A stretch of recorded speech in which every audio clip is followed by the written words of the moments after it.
মেক্সিকোতে অনুষ্ঠিত হতে যাচ্ছে ডে অব দ্য ডেড। প্রতি বছর নভেম্বরের প্রথম 2 দিন মৃতদের স্মরণ করে থাকেন তাদের স্বজনরা। এবছর দিনটি পালনের প্রস্তুতি নিচ্ছে Mexico.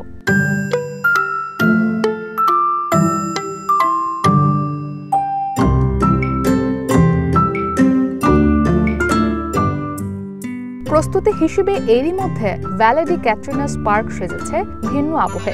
Day of the dead উপলক্ষে পার্কের গাঁদা ফুলের বাগানে বিশালাকার কঙ্কাল ভাস্কর্য স্থাপন করেছে কর্তৃপক্ষ। এক একটি কঙ্কালের উচ্চতা 3 মিটারের বেশি।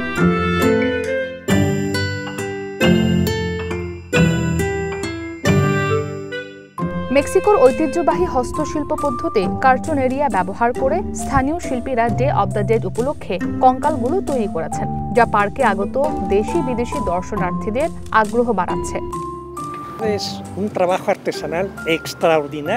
খুবই চমৎকার হস্তশিল্প। এটি আমাদের সংস্কৃতির প্রতিনিধিত্ব করে। আমাদের শিক্ষার অংশই এটি। আমাদের এই ঐতিহ্যগুলোর যথাযথ মূল্যায়ন করতে হবে। আগামী নভেম্বর পর্যন্ত ভ্যালে ডি ক্যাটরিনাস পার্কে এসব ভাস্কর্যের প্রদর্শনী চলবে।